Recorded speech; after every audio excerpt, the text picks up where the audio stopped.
Hi guys, আসসালামু আলাইকুম। Ruby kitchen হাউসে আপনাদের সবাইকে স্বাগতম। সবাই কেমন আছেন? অবশ্যই ভালো আছেন। সবার ঈদ ভালোভাবে কেটেছে। আজকে আমি আপনাদেরকে দুটো রেসিপি করে দেখাবো। আসলে আমরা একটা প্রোগ্রামে গিয়েছিলাম, ওই প্রোগ্রামে আমাদের এই রেসিপিগুলি শেখানো হয়েছে। এটা হচ্ছে গর্ভবতী মায়েদের জন্য একটা হেলদি খাবারের রেসিপি। তো চলুন এর প্রস্তুত প্রণালী দেখে নেওয়া যাক। প্রথম দিন আমাদেরকে মৌখিক প্রশিক্ষণ দেওয়া হয়েছিল, পরের দিন আমাদেরকে প্র্যাকটিক্যালভাবে পরের দিন করে দেখানো হয়েছে। তো আমরা যে 6 মাস পরে যে বাচ্চাদেরকে খিচুড়ি রান্না করে খাওয়াই, ঠিক একই পদ্ধতিতে, কিন্তু এখানে হচ্ছে বাচ্চাদের যখন রান্না করব তখন আমরা মরিচটা ব্যবহার করব না।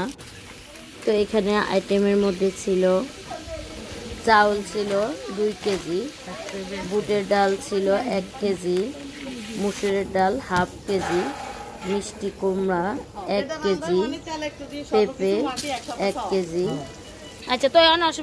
সবুজ শাক ছিল 2টা আইটেম, এলিসা আর পুঁই শাক হাফ কেজি, ডিম ছিল 8টা, তোল 1 কেজি, লবণ স্বাদ অনুযায়ী, কাঁচামরিচ ছিল, সেটা যার যার ঝাল পছন্দ অনুযায়ী পরিমাপটা ছিল।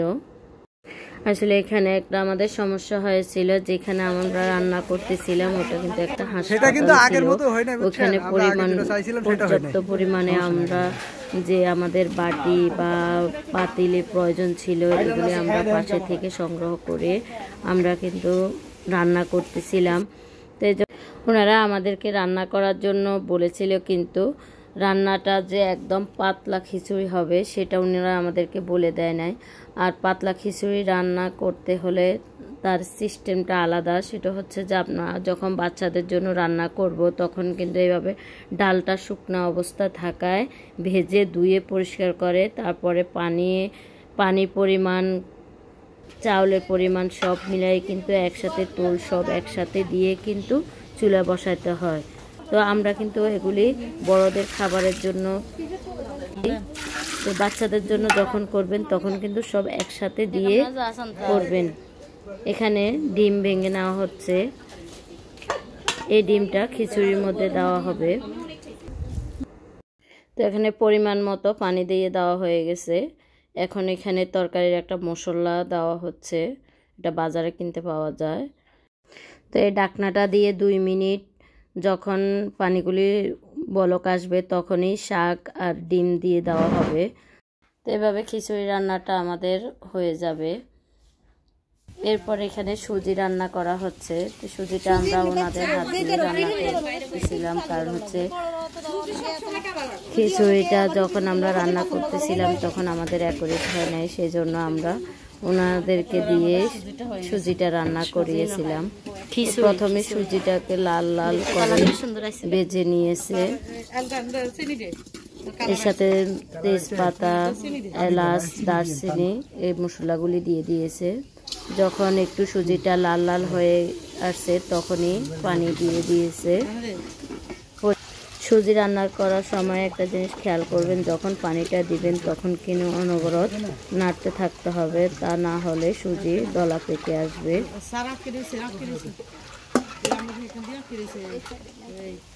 চিনি দিতেন, হ্যাঁ দিতেন, ওনারা মাপ জানে আনলে বাড়তি আনে না ওদের।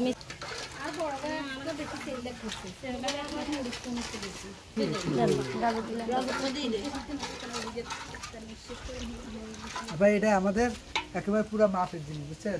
এক ফোঁটা এ নাই। আমরা যদি 3 কেজি চাউল দিই 1.5 কেজি চাউল দেওয়া লাগবে, ঠিক আছে? 1 কেজি ওতে আপনার 1.5 কেজি সবজি দেওয়া লাগবে।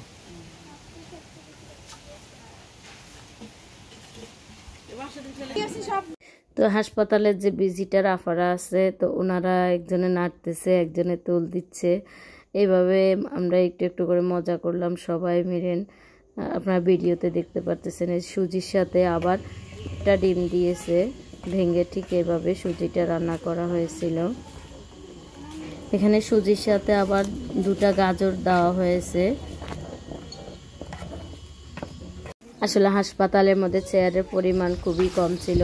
আগের দিন আমরা ছিলাম 13 জন, ডাক্তার সবাই মিলে আমরা 17 জনের মতো ছিলাম, তো ওখানে চেয়ার ছিল। আজকে অনেক জন হচ্ছে, প্রায় 30-32 জন, তো ওদের জন্য চেয়ারের পর্যাপ্ত ছিল না। সেজন্য আমরা সবাই ফ্লোরে পরিষ্কার করে সবাই ফ্লোরে বসে গেছে। আমাদের ডাক্তার, ডিউটি ডাক্তার যে বলে হাসপাতালে সবসময় থাকে উনি।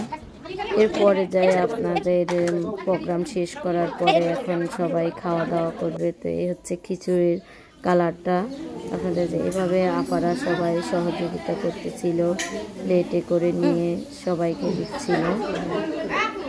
তো আমরা এখানে এক পাশে বসেছিলাম, তো আমি ভিডিও করার জন্য উঠে গিয়েছিলাম, সেই জন্য ওনারা খাচ্ছে না, বলতেছে যে আপু আপনারা আসেন, আপনি সহ আমরা খাবো।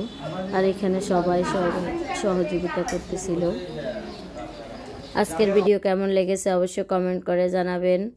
আমার চ্যানেলটায় সাবস্ক্রাইব করবেন, আর যারা সাবস্ক্রাইব করেছেন তাদেরকে অসংখ্য ধন্যবাদ। লাইক দিবেন, কমেন্ট করবেন, বন্ধুদের সাথে বেশি বেশি শেয়ার করবেন। আল্লাহ হাফেজ।